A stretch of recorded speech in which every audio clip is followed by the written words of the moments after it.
Sumainyo ang kapayapaan. Sa araw na itinakda ng Diyos sa lugar dito. Magala kayo. Pagamat sa paningin ng inyong kapwa-tao, maging sa inyong paningin, ay iilan lamang kayo.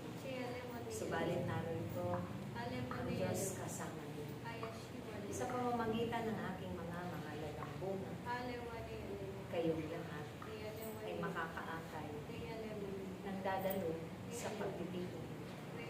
Asahan ninyo at panghawakan ng kapangyarihan ng Diyos.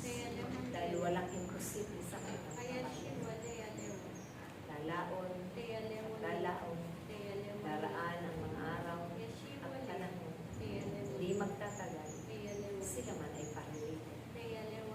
Aalamin nila ang mga liwanag ito at mga kaganapang ito nang himala na nagmumula sa Diyos. Kung ito ba'y makatutulong sa kanila ang araw-araw na pamamahay. Kaya't huwag kayong mag-alala.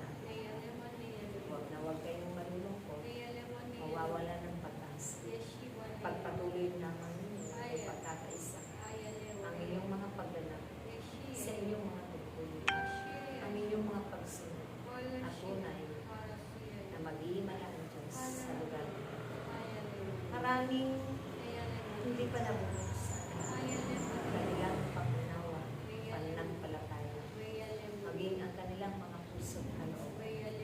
Subalit kapag kayo ay patuloy na kakatipon-tipon sa lugar nito, ang Diyos ang siyang kikigos sa bawat buhay.